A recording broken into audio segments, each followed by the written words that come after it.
Ya Allah. Terus bagaimana hubungan dengan anak saya yang sekolah di pesantren, Pak? Ini mau Mungkin dia bisa nanya bolak-balik untuk harokat Terima kasih, seperti Bapak. pada Assalamualaikum surat An-Nisa warahmatullahi wabarakatuh. 164. Dan ini adalah Assalamualaikum warahmatullahi wabarakatuh. Alhamdulillah hamdan katsiran thayyiban mubarakan fi kama yuhibbu rabbuna wa yarda. Pemirsa Fatwa TV, alhamdulillah kita berjumpa lagi nih. Malam ini hari Kamis pukul 20 malam waktu Indonesia Barat di Jakarta jam 20 dan kali ini sedikit istimewa musim liburan dan Ustadz berada di kediaman keluarga besarnya di Pandeglang, Banten. Alhamdulillah Ustadz Dr. Abdullah Roy sudah bersama kita di sini. Nanti kita sapa ya. Tapi sebelum itu saya akan sampaikan dulu ini radio yang merelay langsung acara ini. Radio anggota RTVC ya saya sebutkan. Pertama Radio Binbas Yogyakarta. Lantas Radio Sahabat Tegal. Berikutnya Radio MD FM Probolinggo. Lantas Radio Hang FM Batam. Berikutnya Radio Amuba Pangkal Pinang, kemudian Radio Sago FM Sumatera Barat, lantas Radio Gema FM Bontang, Radio Al-Hikmah Banyuwangi, berikutnya Radio Tuah FM Riau, lantas terakhir Radio ke-10 Mas FM Sragen. Nah itulah daftar radio-radio yang merelay langsung acara ini bagi pendengar radio yang mau bertanya kepada Ustadz Dr. Abdullah Roy di nomor telepon 021. Nah, ini agak beda nih. 021 212 32 333 kode Jakarta. Ada di sini untuk pemirsa televisi tentunya bisa lihat di layar ya. Sini sudah tertera alhamdulillah. Sementara untuk pendengar radio saya ulang. 021 Jakarta 212 32 333. Alhamdulillah. Langsung aja yuk kita mulai sapa ustadznya. Assalamualaikum warahmatullahi wabarakatuh Ustazuna, apa kabar? Waalaikumsalam warahmatullahi wabarakatuh. Masya Allah Ustaz. Gimana Pak Pongki? Alhamdulillah. Sehat Alhamdulillah. Kami senang sekali Ustaz bertemu Ustaz hari ini di Jakarta, teman-teman Jakarta. Udah lama udah basuh nih. Gimana Ustaz di sana? Kabar Pandeglang? Hujan, panas? Gimana Ustaz? Pandeglang tiap hari hujan, alhamdulillah. Oh Masya Allah, hujan tiap hari ya, seringnya malam Pak hujan ya. Jadi kalau Jakarta tidur. Iya, iya. Enak itu. Ini Ustaz, kalau di Jakarta selalu sore umumnya, siang sore. Pukul 14. Oh, Masya Allah, alhamdulillah. Semoga hujan membawa kebaikan ya Ustaz ya, hujan yang berkah ya. Amin. Iya, alhamdulillah. Saya sapa pemirsa sebentar ya Ustaz ya. Pemirsa Fatwa TV. Nah, yang pemirsa TV ya atau di gadget, di sini bisa disaksikan bahwa untuk bertanya ke website pertanyaan ingin dijawab oleh Asatizah Dewan Fatwa, bisa bertanya melalui website yang tertera di sini nih. Seperti ini tampilannya ya, di bagian wdewanfatwa.com, terus cari yang namanya tanyakan atau nanti keluar seperti halaman ini, tanya jawab. Ini dia halamannya. Bisa dilihat ya.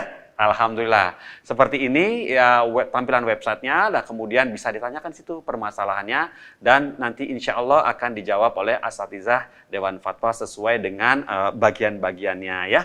Baik, alhamdulillah. Gini Ustazuna, kita sekarang di hari Kamis tanggal 31 Desember Masehi Ustaz. Nah, seperti yang kita sama-sama ketahui, hampir seluruh bagian dunia sedang heboh ini Ustaz. Heboh dengan sesuatu yang bagaimana menurut manhaj salaf, ya pemikiran salaf, ya pemahaman para salafus soleh mengenai hari ini. Masehi, hari Kamis. Ada yang bilang, oke deh saya nggak ucapin selamat Natal, nggak ucapin. Tapi kalau selamat tahun baru, boleh dong. Bagaimana itu? Mohon kami diberi nasihat Ustaz. Dicas. Monggo Ustaz. Fadal masykurah.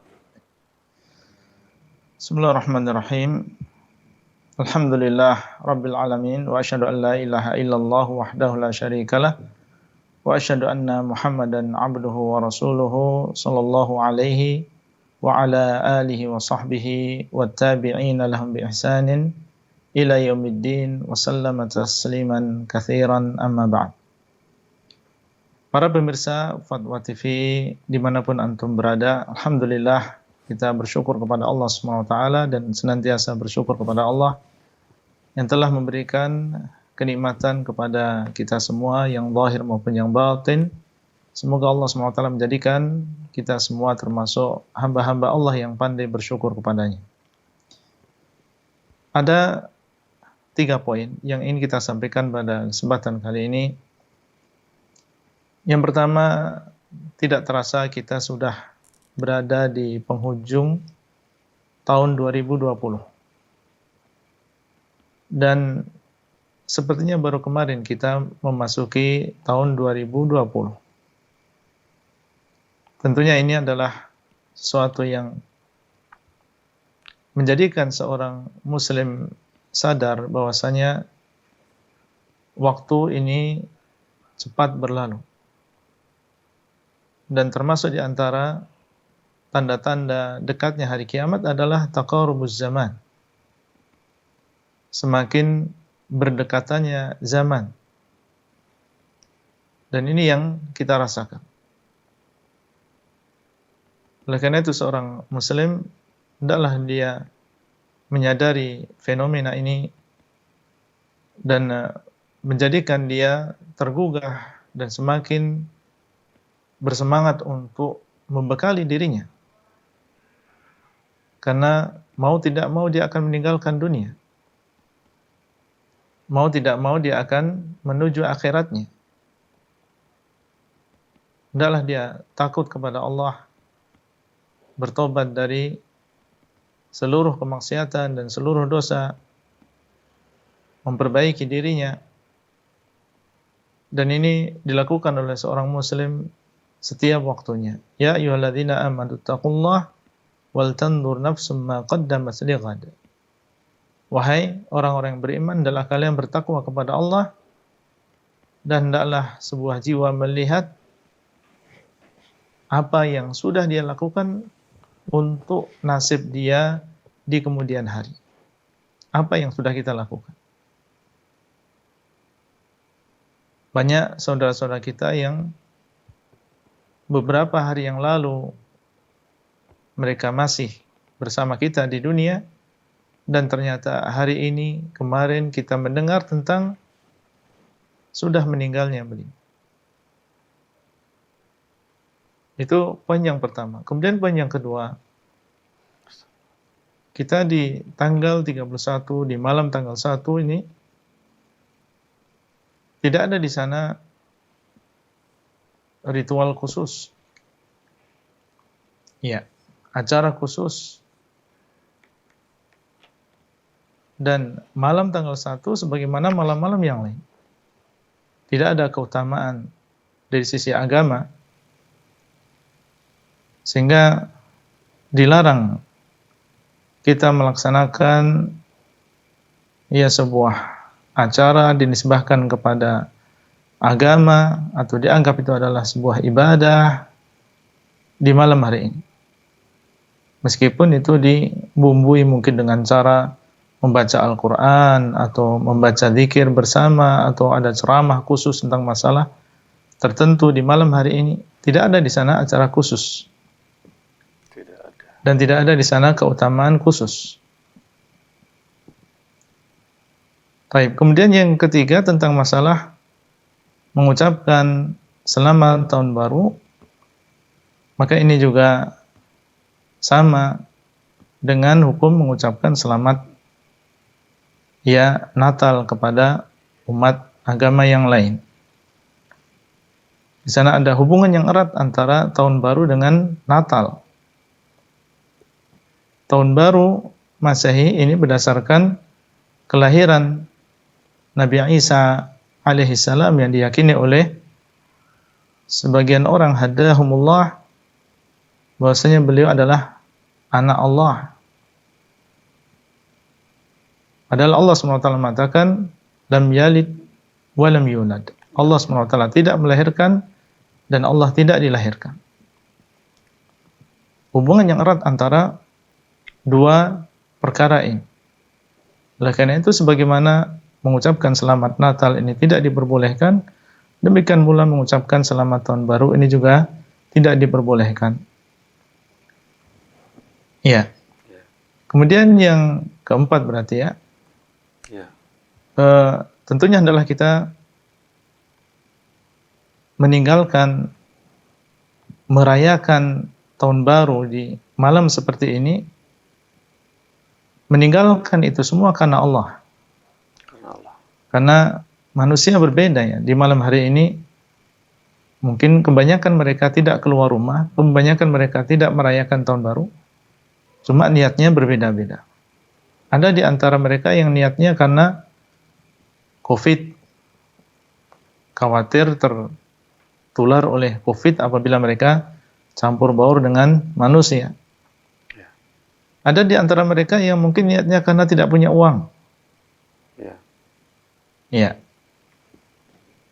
Dan ada di antara mereka yang niatnya adalah karena Allah. Ya. Bagaimana karena Allah? Karena dilarang dalam agama kita. Ustaz.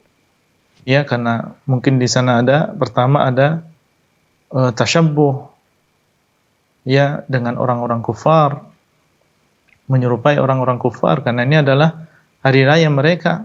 Ya.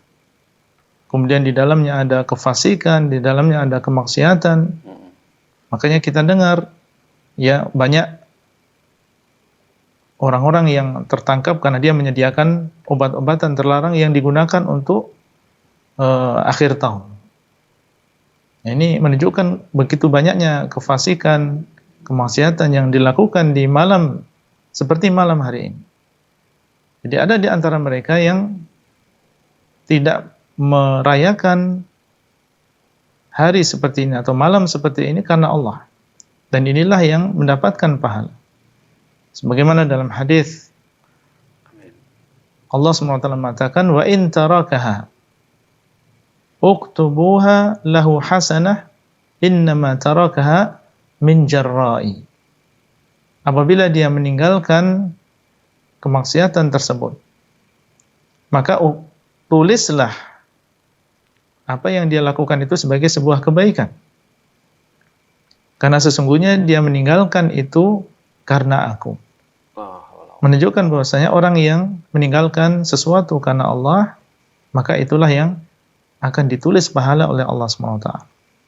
Tapi orang yang meninggalkan memperingati tahun baru seperti ini karena COVID misalnya, atau karena nggak punya uang, karena nggak ada teman dan seterusnya, maka ini tidak mendapatkan pahala di sisi Allah. Yang mendapatkan pahala adalah kalau dia meninggalkan sesuatu karena Allah Azza wa Jalla. Baik, mungkin itu 3 atau poin yang penting yang kiranya saya sampaikan pada awal acara interaktif di malam hari ini. Nah, Masyaallah. Barakallahu fikum Ustaz. Alhamdulillah atas nasihatnya. Semoga kami di sini pemirsa dan pendengar radio bisa mengambil manfaat apa yang sudah antum sampaikan kepada kami semua di sini. Baiklah, alhamdulillah. Berikutnya Ustaz, bolehkah saya mulai dari pertanyaan pertama Ustaz? ya silakan Pak Bongki. Ya. Pertanyaan pertama dari Muhammad Azim Zulfadli. Masya Allah, Jawa Timur, Kabupaten Probolinggo, Indonesia. Wah, ini pertanyaan cukup korelasinya cukup bagus nih, Ustaz. Assalamualaikum warahmatullahi wabarakatuh, Ustaz Roy. Alaikum. Ada sekelompok orang yang mengadakan pengajian khusus di malam tahun baru dengan alasan sarana untuk menghindarkan anak-anak muda di kelompok mereka dari potensi kemudaratan di malam tahun baru. Lantas, apakah ini dibolehkan ya Ustadz? Saya sendiri berpendapat inilah bentuk perayaan tahun baru dengan bentuk yang lain. Apakah benar pendapat ini ya Ustadz? Mohon pencerahannya bagi saya.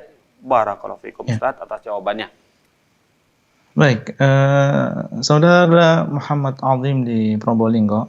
Ya. Apa yang antum tanyakan tadi sempat kita singgung di mukadimah tadi ya. Iya. Di acara apapun di malam hari ini, baik itu yang berupa kemaksiatan, mungkin acara konser atau acara dan seterusnya lah, yang berupa kemaksiatan, maka ini jelas tidak diperbolehkan. Demikian pula acara-acara lain. Ya. Ya baik mengumpulkan mereka pada suatu acara ceramah bersama atau kajian misalnya, atau hanya sekedar kumpul-kumpul kemudian mengadakan zikir bersama misalnya, meskipun tujuannya adalah ingin mengalihkan mereka dari acara-acara kemaksiatan, tapi ini juga tetap tidak diperbolehkan. Ya, tetap tidak diperbolehkan. Jadi jalan keluarnya, kenapa? Karena justru itu Allah Ta'ala alam malah menggiring pada sesuatu yang lebih besar. Mereka terhindar dari kemaksiatan, tapi terjerumus ke dalam kebid'ahan. Iya. Nah. Ya, karena memperingati tahun baru dengan ceramah, dengan zikir bersama, dan bid'ah lebih besar daripada kemaksiatan. Jadi itu bukan jalan keluar. Jalan keluarnya adalah menyuruh mereka untuk tetap berada di rumah dan meyakini bahwasanya malam ini sama dengan malam-malam yang lain. Tidak ada bedanya. Tidak ada bedanya. Ya, dan orang yang berbahagia adalah orang yang mengambil ibrah atas apa yang terjadi. Ini sudah tahun 2021 dan tidak terasa kita sudah melalui 2020 demikian cepatnya. Menjadikan dia semakin bersemangat untuk taat kepada Allah dan mengetahui bahwasanya ajal dia sudah dekat dan seterusnya. Ini yang bermanfaat. Adapun mengadakan acara-acara seperti itu, maka ini dikhawatirkan justru malah terjerumus ke dalam sesuatu yang lebih besar, yaitu ke dalam kebid'ahan. Wallahu ta'ala a'lam. Masya Allah, barakallahu fiikum Ustaz atas jawabannya. Jadi seperti itu Ustaz ya, masih ada korelasi dengan nasihat antum yang di awal tadi Ustaz. Masya Allah, baiklah. Ya. Ini berikutnya pertanyaan kedua dari Zubaidi Pribadi di Jawa Tengah, Tegal. Nah, seperti itu. Assalamualaikum warahmatullahi wabarakatuh Ustaz Roy. Seseorang telah bertanya kepada saya, sepertinya begitu katanya. Allah Subhanahu wa Ta'ala itu Maha Penyayang. Mengapa tidak semua manusia diberi hidayah yang semuanya beriman, sehingga yang tidak beriman dimasukkan ke neraka? Simpel banget. Apakah mereka yang tidak beriman memang takdirnya seperti itu ya Ustadz? Syukran jazakumullah khairan. Ya. Allah SWT mengatakan wasi'at wa rahmatuhu wasi'at kulla syai'. Ya. Dan rahmat Allah itu meliputi segala sesuatu. Dan malaikat ketika mereka berkata kepada Allah, wasi'ta kulla syai'in rahmatan wa ilma. Rabbana wasi'ta kulla syai'in rahmatan wa ilma. Wahai Rabb kami, Engkau meliputi segala sesuatu rahmat dan juga ilmumu. Ya. Semua makhluk yang kafir maupun yang muslim, semuanya merasakan rahmat Allah SWT. Ya. Semuanya merasakan rahmat Allah. Rahmat Allah ini meliputi segala sesuatu. Tapi hidayah, maka ini adalah kasih sayang Allah yang Allah berikan kepada orang-orang yang khusus. Amin. Ya, yaitu orang-orang yang beriman saja. Ya, di sana ada rahmah yang umum dan di sana ada rahmah yang khusus. Rahmah yang umum semuanya dapat. Sampai orang kafir pun mereka mendapatkan makan dan juga minum, mendapatkan kenikmatan-kenikmatan dunia. Tapi untuk hidayah, maka ini adalah kasih sayang Allah yang Allah khususkan untuk orang-orang yang beriman saja. Sehingga dalam Al-Quran Allah mengatakan wa kana bil mu'minina rahima. Dan Allah SWT adalah rahim terhadap orang-orang yang beriman. Dan yang dimaksud dengan ar-rahim di sini adalah nama Allah yang mengandung sifat kasih sayang, dan kasih sayang tersebut adalah khusus untuk orang-orang yang beriman saja. Adapun pertanyaan kenapa, maka di dalam Al-Quran Allah SWT mengatakan la yus'alu amma yaf'alu wa hum yus'alun. Allah tidak ditanya tentang apa yang dia kerjakan dan mereka lah yang akan ditanya. Antum siap-siap untuk ditanya oleh Allah di hari kiamat. Adapun apa yang Allah lakukan, maka Allah tidak ditanya tentang apa yang dia lakukan, dan keyakinan seorang muslim, Allah SWT tidak mungkin menzalimi hambanya. apa yang Allah lakukan pasti di sana ada hikmah. Dan Allah tidak mungkin menzalimi hambanya. Itu adalah keyakinan seorang muslim. Terkadang hikmahnya kita tahu, dan terkadang hikmahnya kita tidak mengetahui. Cuma kita yakin bahwasanya di balik itu semua ada hikmahnya. Nah, harusnya kita yang lebih dan lebih takut dan mempersiapkan diri, karena kita jelas akan ditanya. Tsumma latus'alunna yawma idzin 'anin na'im. Kemudian kalian akan ditanya, sungguh-sungguh kalian akan ditanya di hari tersebut tentang kenikmatan. Apa yang sudah kita siapkan? Dan Allah mengatakan, "Falanas'alanna alladzina ursila ilaihim walanas'alannal mursalin." Sungguh kami akan bertanya, akan menanyakan kepada orang-orang yang diutus kepada mereka. Dan kami akan menanyakan kepada para rasul. Nah, pertanyaan yang seperti ini yang harus kita siapkan jawabannya. Nah, barakallahu fikum. Masya Allah, barakallahu fikum Ustaz atas jawabannya. Semoga kita bisa, kami di sini teman-teman juga pemirsa dan pendengar radio bisa paham atas yang antum sarankan kepada kami. Baiklah, ini sudah ada penelpon, coba kita sapa ya Ustaz ya. Assalamualaikum Fatwa TV. Waalaikumsalam warahmatullahi. Baik, dari Ibu siapa di mana? Hamba Allah di Purwokerto. Baik, dari Purwokerto ya. Silakan Ibu. Assalamualaikum Ustaz. Assalamualaikum warahmatullahi wabarakatuh. Ustaz ingin bertanya, Ya. apakah ada acara khusus sebelum pelaksanaan pernikahan? Misalnya H-1 pernikahan itu diadakan acara kayak doa bersama kayak gitu kan? Yang disebut kayak bersihkan diri kayak gitu kan? Ya. Lalu Ana sudah coba menjelaskan bahwa itu nggak ada tuntunannya. Terus Ana coba alihkan untuk ya sudah kita bagikan saja makanan ke tetangga, tapi tidak usah ada acara doa bersama. Apakah itu dibolehkan Ustaz? Ya. Nah, Baik. syukran Ustaz. Cukup Ibu? Baik. Pertanyaan dari seorang hamba Allah di Purwokerto ya. Ya. Apakah di sana ada acara khusus yang dinisbahkan atau disandarkan kepada agama ini, yaitu agama Islam, 1 hari sebelum pernikahan seseorang? Apa yang dinamakan dengan bebersih diri atau doa bersama, semoga acaranya lancar atau pernikahannya langgeng dan seterusnya?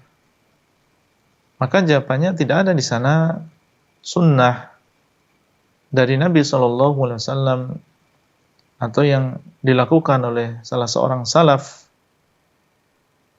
tentang yang berkaitan dengan apa yang dilakukan sehari sebelum pernikahan. Sehingga acara-acara yang demikian kita jauhi dan kita jelaskan kepada orang tua kita jelaskan kepada keluarga kita yang mereka kita akui tentang kegembiraan mereka dan kebahagiaan kita ya terhadap pernikahan tersebut. Ya, tapi kita sampaikan kepada mereka bahwasanya acara seperti ini adalah acara yang tidak disunnahkan oleh Nabi SAW. Doa yang datang dari Nabi SAW adalah ya ketika sudah akad nikah, maka seorang mengatakan kepada sang mempelai, barakallahu lak wa baraka alaik wa jama'a bainakum fi khair. Ini adalah sebaik-baik doa. Semoga Allah memberkahi untukmu dan memberkahi atasmu dan mengumpulkan antum berdua dalam kebaikan. Ini kalau diucapkan sungguh-sungguh oleh ratusan orang dan dengan khusyuk dan dengan ikhlas, semoga ini adalah doa yang mustajab, yang sang mempelai akan mendapatkan keberkahan di dalam pernikahannya, di dalam anak keturunan mereka. Amin. Nah, dan sebaik-baik petunjuk adalah petunjuk Nabi SAW. Ya, adapun mengganti acara tersebut dengan membagi-bagi sedekah atau membagi-bagi makanan, ini juga sebaiknya dijauhi yang demikian. Ini bukan jalan keluar. Jadi jalan keluarnya ya sudah, nggak usah ada acara apapun. Ya, yang penting kita laksanakan acara tersebut sesuai dengan sunnah. Dan kalau ingin berdoa semoga lancar, berdoa saja. Ya, masing-masing berdoa semoga acaranya lancar, tidak ada masalah, tidak ada gangguan. Ya. Itu saja. Adapun mengganti acara tersebut dengan membagi-bagi sedekah satu hari sebelum acara, maka wallahu taala alam sebaiknya dihindari yang demikian. Jadi memberi makanan ada ketika walimahan, karena walimah nanti ada makanan ya. Ya. Ada makanan. Jadi mereka datang yang miskin maupun yang kaya makan bersama di tempat tersebut cukup. Adapun membagi-bagi makanan sebelumnya maka ini wallahu taala alam menurut saya ini ditinggalkan juga. Nah, Masya Allah, barakallahu fiikum Ustaz atas sharing ilmunya kepada ibu di Purwokerto tadi. Purwokerto ya, bisa paham, alhamdulillah. Kita masuk ke pertanyaan berikutnya, Ustaz. Dari Sentot, Ustaz. Sentot di Jawa Barat, Bogor.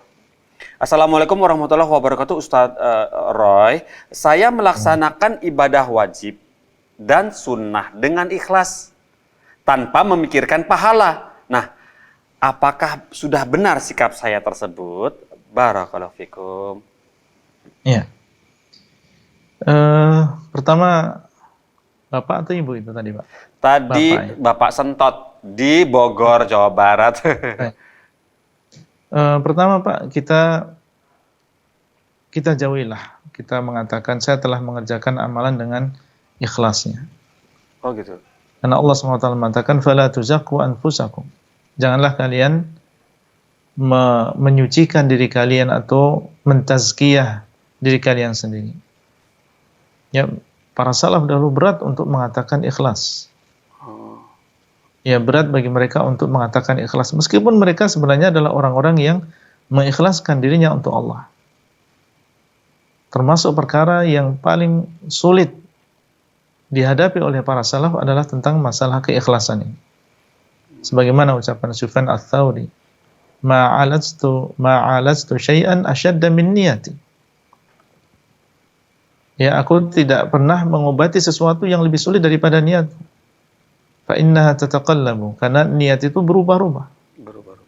Sehingga mereka tidak mengatakan saya telah ikhlas dan seterusnya, padahal mereka adalah orang-orang yang sudah menerapkan dan mewujudkan keikhlasan ini. Itu yang pertama. Kemudian yang kedua, hendaklah kita memahami apa maksud ikhlas. Apakah maksud ikhlas adalah seseorang melakukan tanpa pamrih, tanpa menginginkan pahala dari Allah? Inilah yang dimaksud dengan ikhlas? Jawabannya bukan demikian. Mungkin sebagian orang menganggap ikhlas itu seperti kalau dalam kehidupan kita sehari-hari menolong orang lain, ya tidak menginginkan dikasih uang sama orang lain tersebut, maka itu dinamakan ikhlas. Nah, sebagian orang mempraktekkan ini dan meyakini dalam ibadahnya. Kalau dia beribadah tanpa mengharapkan pahala dari Allah, itu dianggap ikhlas. Nah, itu pengertian dari kita sendiri, pemahaman kita sendiri. Padahal pemahaman yang benar, yang dimaksud dengan ikhlas adalah orang yang melakukan amal soleh untuk mengharap pahala dari Allah. Mengharap keridhaan dari Allah. Mengharap masuk ke dalam surganya Allah. Mengharap terhindar dari nerakanya Allah. Maka inilah yang dimaksud dengan ikhlas. Ya, makanya dalam Al-Quran, ya Allah SWT menyebutkan bahwasanya yabtaguna, mereka mencari keridhaan Allah, dan dalam hadis berapa banyak Nabi SAW menyebutkan tentang pahala-pahala orang yang melakukan puasa ini maka dia mendapatkan pahala ini, orang yang melakukan sholat ini maka dia mendapatkan pahala ini. Untuk apa Nabi Shallallahu Alaihi Wasallam menyebutkan tentang pahala-pahala tadi? Supaya kita semangat dalam beramal dengan niat untuk mendapatkan pahala tadi. Apakah kita katakan bahwasanya Nabi Shallallahu Alaihi Wasallam mengajarkan kita untuk tidak ikhlas, sehingga beliau menyebutkan tentang pahala puasa, pahala sholat, pahala berzikir dan seterusnya? Enggak. Ini menunjukkan bahwasanya ikhlas di dalam Islam maknanya adalah seseorang beribadah karena mengharap pahala dari Allah. Tidak ikhlas itu kalau beribadah mengharapnya bukan pahala, tapi karena ingin dipuji oleh manusia, ingin mendapatkan dunia. Beramal soleh tujuannya adalah ingin dipuji oleh manusia, atau beramal soleh karena mengharapkan untuk diluaskan rezekinya dan lupa tentang pahala akhirat. Ini dinamakan dengan orang yang tidak ikhlas. Ya, adapun seseorang beramal soleh karena mengharap surga dan takut dengan neraka, maka ini adalah keikhlasan di dalam beramal. Taib, itu yang kedua. Jadi ingat bahwasanya ikhlas itu bukan mengharap, ya bukan berarti seorang tidak mengharap pahala dari Allah, tapi ikhlas itu adalah ketika seorang beramal dan mengharap pahala dari Allah SWT. Kemudian yang ketiga yang perlu kita ingatkan di sini bahwasanya tidak cukup seseorang di dalam beribadah supaya diterima ibadahnya oleh Allah hanya mengandalkan ikhlasannya. Harus ada di sana mutaba'ah, yaitu kesesuaian amalan kita dengan sunnah Nabi SAW. Ya, bagaimana supaya amalan kita sama dengan yang dilakukan oleh Rasulullah SAW?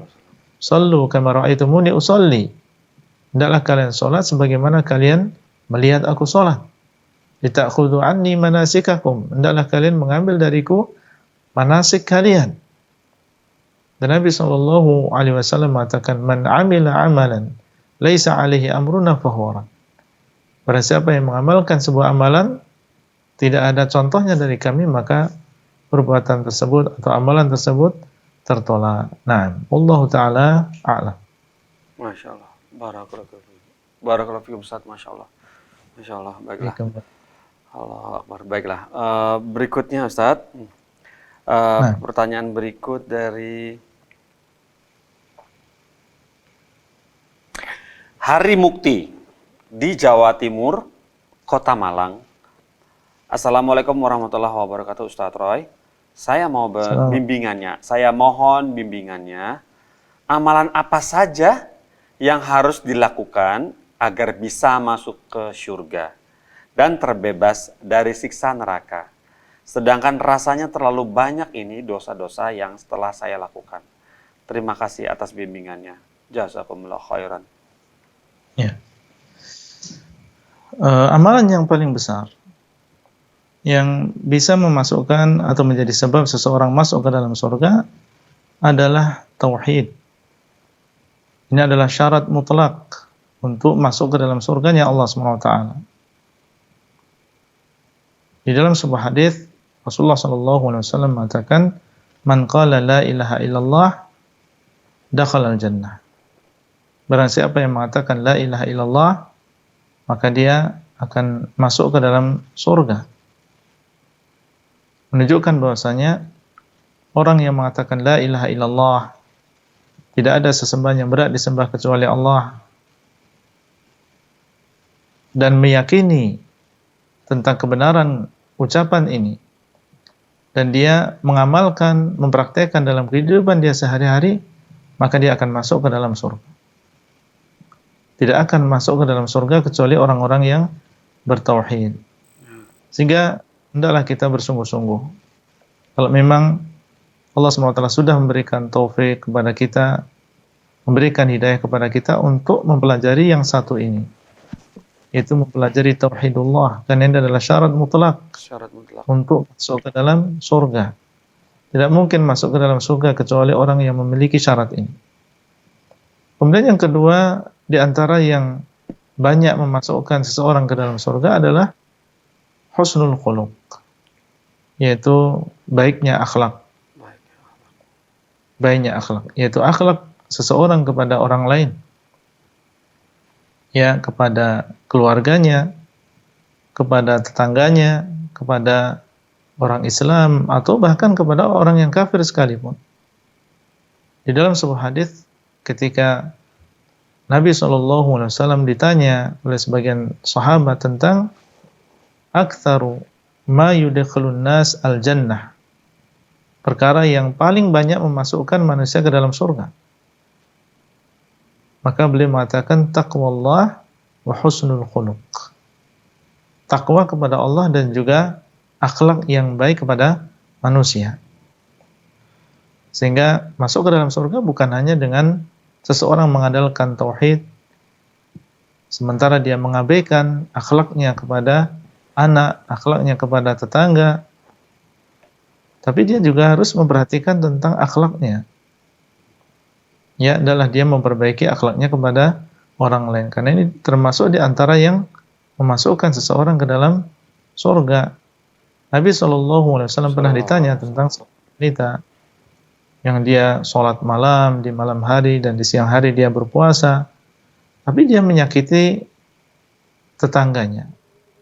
Maka Nabi mengatakan, hiya finnar, wanita tadi dalam neraka. Ini menunjukkan tentang pentingnya akhlak. Baik, jadi tauhid dan juga akhlak kepada manusia ini termasuk ya dua perkara yang paling banyak memasukkan seseorang ke dalam surga. Wallahu taala a'lam. Masya Allah, barakallahu fikum Ustaz. Masya Allah, alhamdulillah. Seperti itu ya ilmunya, Masya Allah. Semoga pemirsa dapat mengambil manfaat dari apa yang sudah dipaparkan oleh Ustaz Dr. Abdullah Roy. Berikutnya Ustaz, ini alhamdulillah kita masih memiliki waktu. Dari Muhammad Nur Halim. Muhammad Nur Halim di Jawa Timur, Pasuruan. Assalamualaikum warahmatullahi wabarakatuh, Ustaz Roy. Saya mau bertanya, apabila tawasul dengan ibadah, apabila kita bertawasul dengan amal ibadah, apakah pahala amal tersebut hilang? Begitu pertanyaannya. Barakallahu fikum. Ya. Bertawasul dengan menyebutkan ibadah, ini adalah tawasul yang disyariatkan. Dalam Al-Quran Allah SWT menyebutkan doa orang-orang yang beriman, Rabbana innana amanna faghfir lana dzunubana. Wahai Rabb kami, sungguhnya kami beriman, maka ampunilah dosa kami.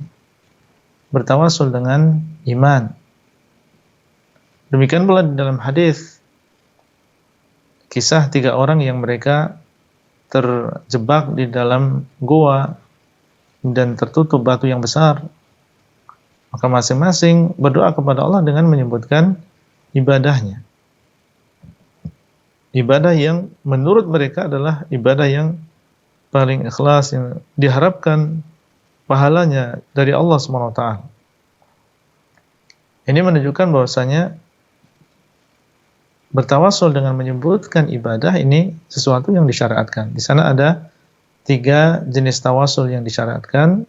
Selain menyebutkan ibadah seseorang, ya seperti mengatakan, ya Allah, kalau memang saya membaca Al-Quran ini adalah karenamu ya Allah, maka sembuhkanlah diriku, maka mudahkanlah urusanku. Kemudian juga bertawasul dengan nama dan juga sifat Allah. Walillahil asma'ul husna fad'uhu biha. Dan Allah SWT memiliki nama-nama yang husna, maka hendaklah kalian berdoa dengannya. Kemudian di sana ada tawasul dengan meminta doa orang yang saleh yang masih hidup. Apakah itu kalau dilakukan seseorang akan hilang pahalanya atau tidak mendapatkan pahala amalan tersebut? Tentunya tidak ya. Yes. Jadi dia kedua-duanya ibadah tersebut dia tetap mendapatkan pahalanya. Dia membaca Al-Quran karena Allah, dia mendapatkan pahalanya, dan dengan amalan yang diterima tadi, yang diberikan pahala oleh Allah tadi, dia bertawasul. Jadi bisa mendapatkan 2 perkara sekaligus. Ibadahnya diterima dan mendapatkan pahala dari Allah, dan dia menggunakan ibadah tadi untuk bertawasul kepada Allah. Wallahu taala a'lam. Masya Allah. Barakallahu fikum Ustaz. Baiklah, berikutnya ini ada penelpon masuk. Coba kita sapa ya, Ustaz. Assalamualaikum Fatwa TV. Waalaikumsalam warahmatullahi Nah, kami kenal suaranya nih. Masya Allah. Ibu Rusmini di Pacitan. Iya. Masya Allah. Silakan Ibu Rusmini. Ya, Assalamualaikum warahmatullahi wabarakatuh, Ustaz. Assalamualaikum warahmatullahi wabarakatuh. Ya. Ini kami mau Silakan, Ibu. bertanya. Ada orang dulunya itu belum diakekoi. Terus sekarang itu baru sadar kalau orang itu harus diakekoi. Ternyata dia itu sudah korban dahulu tapi belum akikoh. Terus bagaimana jalan keluarnya, Ustaz? Apa masih bisa? Sudah beberapa puluh tahun yang lalu itu sekarang baru mau akikoh, Ustaz. Terima kasih jawabannya. Jazakumullah khairan. Assalamualaikum warahmatullahi wabarakatuh. Waalaikumsalam warahmatullahi wabarakatuh. Ya. Ibu Rosmini di Pacitan.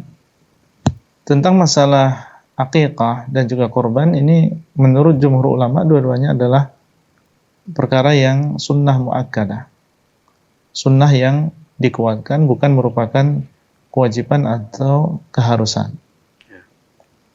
Apa yang dilakukan oleh bapak tadi, dia berkorban, tidak menghalangi dia untuk mengakikahi diri beliau sendiri. Ya, semoga korban yang sudah dia lakukan diterima oleh Allah. Dan itu tidak menghalangi beliau untuk kemudian setelahnya, kalau memang ada rezeki untuk mengakikahi diri sendiri. Kalau memang ketika kecil belum diakikahi oleh kedua orang tuanya, tidak masalah. Ya, sekarang beliau mengakikahi diri sendiri. Wallahu ta'ala a'lam. Alhamdulillah. Barakallahu fikum Ustaz. Alhamdulillah. Berikutnya lagi ini pertanyaan dari Tommy Ustaz. Pertanyaan dari Tommy di Jawa Tengah, Kabupaten Pati. Nah, Assalamualaikum warahmatullahi wabarakatuh Ustaz Roy. Semoga Allah selalu merahmati kita semua dan seluruh umat muslim juga terutama Ustaz Roy.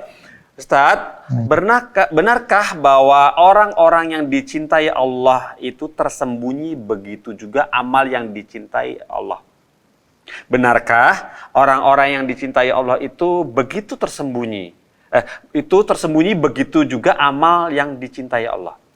Dan apa ciri dari orang yang dicintai Allah itu ya Ustadz? Jazakumullah khairan.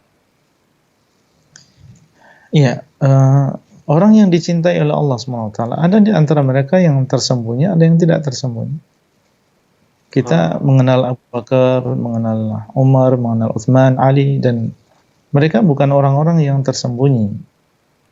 Dan mereka adalah orang-orang yang sangat dicintai oleh Allah. Bahkan Nabi SAW mengatakan, "Lau kuntu muttakhidan min ummati khalilan, latakhadtu Abu Bakrin khalilan." Ya, seandainya aku boleh mengambil seorang kekasih dari kalian, yaitu dari umatku, niscaya aku akan menjadikan Abu Bakar sebagai kekasihku. Menunjukkan bahwasanya orang-orang yang dicintai oleh Allah ada di antara mereka yang dikenal oleh manusia. Para a'immah, para imam-imam Ahlus Sunnah wal Jamaah yang di dalam hati kita mencintai mereka dan kita berhusnudzon kepada Allah SWT. Allah SWT mencintai mereka. Mereka adalah orang-orang yang dikenal. Tapi ada di sana hamba-hamba Allah yang tidak dikenal oleh manusia. Tapi Allah SWT sangat mencintai mereka dan memperhatikan mereka. Dan seandainya mereka berdoa, Allah SWT mengabulkan doa mereka. Jadi hamba-hamba Allah yang dicintai oleh Allah ada di antara mereka yang terlihat dikenal oleh manusia, ya, dan ada di antara mereka yang tidak dikenal oleh manusia. Kemudian yang kedua tadi apa? Pertanyaannya? Pertanyaan kedua adalah dari Mas Tommy itu, apa ciri-ciri dari orang yang dicintai Allah? Ciri-ciri. Kemudian tadi masalah amalan tadi? Oh, jadi amalan tadi itu seperti ini. Semoga benarkah bahwa orang-orang yang dicintai Allah itu tersembunyi, begitu juga amal yang dicintai Allah? Ya, amal yang dicintai Allah juga demikian. Ada yang tersembunyi, ada yang terlihat. Ya. Salat berjamaah dilihat oleh manusia dan dia adalah amalan yang dicintai oleh Allah. dan di sana ada amalan yang disembunyikan, yang tidak dilihat oleh orang lain. Seperti apa yang ada dalam hati seseorang, berupa rasa tawakal, rasa cinta kepada Allah, rasa takut kepada Allah, maka ini tidak dilihat oleh orang lain. Dan dia adalah perkara-perkara yang sangat dicintai oleh Allah. Karena ibadah itu ada yang zahir, ada yang batin. Ada ibadah yang zahir, kelihatan oleh orang lain, dan di sana ada amalan yang batin. Adapun ciri-ciri orang yang dicintai oleh Allah, sebagaimana dalam hadis qudsi, ya Allah SWT mengatakan, wala yazalu 'abdi yataqarrabu ilayya bin nawafil hatta uhibbah. Fa idza ahbabtuhu kuntu sam'ahu alladhi yasma'u bihi wa basarahu alladhi yubsiru bihi wa yadahu allati yabtishu biha wa rijluhu allati yamshi biha wa la in ista'adzani la'u'idzannah wa la in sa'alani la'utiyannah wa la in ista'adzani la'u'idzannah.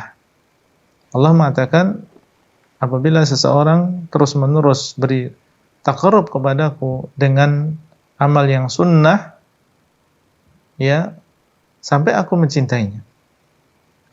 Dan kalau aku mencintainya, maka aku menjadi pendengarannya yang dia mendengar dengannya, penglihatan yang dia melihat dengannya, menjadi tangannya yang dia memukul dengannya, dan menjadi kakinya yang dia berjalan dengannya. Para ulama menjelaskan maksudnya bagaimana? Maksudnya dia akan melakukan perkara-perkara yang diridhai oleh Allah. Tidak mendengar kecuali apa yang diridhai oleh Allah. Tidak dia melihat kecuali apa yang diridhai oleh Allah. Tidaklah dia memukul kecuali memang diperintahkan oleh Allah. Tidaklah dia berjalan dengan kakinya kecuali ke tempat-tempat yang memang dicintai dan diridhai oleh Allah. Ini para ulama menjelaskan, kita melihat diri kita sendiri. Kalau kita termasuk orang yang menjaga anggota badan kita, pendengaran, penglihatan kita, tangan dan kaki kita, dan seluruh anggota badan kita, tidak menggunakan anggota badan tersebut untuk kemaksiatan, kita berharap semoga ini merupakan ciri bahwasanya Allah mencintai kita. Tapi kalau kita masih bermudah-mudahan dengan mata kita, dengan pendengaran kita, dengan tangan dan kaki kita, melakukan kemaksiatan kepada Allah dengan anggota badan tersebut, maka kita harus mengintrospeksi diri kita sendiri, memuhasabah diri kita. Ya, karena kecintaan Allah berdasarkan hadis ini ya ditunjukkan ketika seseorang menggunakan anggota badan seseorang di dalam perkara-perkara yang diridhai oleh Allah Subhanahu wa taala. Wallahu taala a'lam. Ya, Masya Allah, barakallahu fikum Ustaz atas nasihatnya. Tapi hadis yang tadi, Afan Ustaz, betul-betul harus diperhatikan ya Ustaz ya. Ya, tangan yang bergerak adalah memukul dengan apa yang diridhai oleh Allah. Terus kemudian kaki melangkah menjadi kaki yang diridhai. Itu harus betul-betul diperhatikan ya Ustaz ya. Tidak sampai disalahartikan ya Ustaz ya, berbahaya itu ya. Mukul bukan karena hawa nafsu. Iya, itu dia. Contoh misalnya kita memukul anak. Iya. Ya, karena dia tidak, padahal sudah balik dan dia tidak melakukan sholat 10 tahun, tapi dia nggak mau melakukan sholat 5 waktu. Ini boleh kita pukul, tapi dengan pukulan yang sesuai dengan apa yang ada dalam agama kita, yaitu pukulan yang tidak sampai menyakitkan, tidak sampai mengeluarkan darah, tidak sampai mematahkan tulang, cuma pukulan yang ringan yang menunjukkan bahwasanya dia telah meninggalkan perkara yang sangat penting dalam agama Islam. Itu berarti memukul karena Allah. Memukul karena Allah, ya. Memukul karena Allah. Nah, begitu juga melihat dan mendengar seperti itu, begitu Ustaz ya. Iya, Bukan berarti melihat, Allah bersatu dengan penglihatannya, Allah bersatu dengan bukan berarti seperti itu ya Ustaz ya. bukan pasti demikian. Makanya dalam hadis tadi kan harus hati-hati. Ada yang mendekatkan diri. Kan la yazalu abdi. Senantiasa hambaku mendekatkan diri kepadaku. Berarti di sana ada yang menyembah, ada yang disembah. Iya. Ya, kalau keyakinan sebagian orang menyatu kan berarti tidak menyatu. Sementara dalam hadis tadi kan ada yang menyembah, ada yang disembah. Nah, ada yang mendekatkan diri, ada yang mutaqarrab ilaihi, itu Allah Subhanahu wa taala. Ada yang meminta, ada yang diminta. Ya, fahimna insyaallah. Ya, ada yang meminta perlindungan, ada yang dimintai perlindungan. Menunjukkan ada perbedaan antara makhluk dengan al-khaliq, antara hamba dengan yang disembah. Ya. Jadi jangan dipaham bahasanya hadis ini menunjukkan menyatu antara Allah dengan makhluk. Jadi maksud dari Allah menjadi pendengarannya yaitu seseorang mendengar sesuatu yang diridhai oleh Allah. Baik, Ustaz. Masya Allah. Ya. Barakallahu fikum, Ustaz. Atas ilmu yang diberikan kepada kami. Masya Allah. Semoga bermanfaat bagi kita di sini, pendengar dan pemirsa dan pendengar radio. Ustaz, semoga pekan depan masih bisa meluangkan waktunya untuk kami di sini, Ustaz ya. Ustaz. Barakallahu fikum, Ustaz. Masya Allah. Terima kasih, Ustaz, atas ilmunya. Bolehkah kami tutup acaranya, Ustaz? Silahkan, Pak. Baik, alhamdulillah. Pemirsa Fatwa TV, nah ini kami memberikan informasi bahwa jika ingin mendapatkan fatwa-fatwa dari Perhimpunan Al-Irsyad, bisa diklik melalui informasinya di buku.dewanfatwa.com, buku.dewanfatwa.com. Di situ tertera bagaimana cara mendapatkan buku fatwa, kumpulan fatwa dari Dewan Fatwa Perhimpunan Al-Irsyad. Baiklah, sampai kali ini saja pertemuan malam ini. Semoga Allah mengizinkan kita bertemu lagi di pekan depan. Kita tutup acara ini dengan kafaratul majelis. Subhanakallahumma wa bihamdika asyhadu an la ilaha illa anta astaghfiruka wa atubu ilaika. Wassalamualaikum warahmatullahi wabarakatuh. Assalamualaikum warahmatullahi wabarakatuh. Ya Allah. Terus bagaimana hubungan dengan anak saya yang sekolah pesantren? Ini mau Dia bisa nanya bolak-balik harokat Terima kasih seperti Bapak. pada surat An-Nisa 164.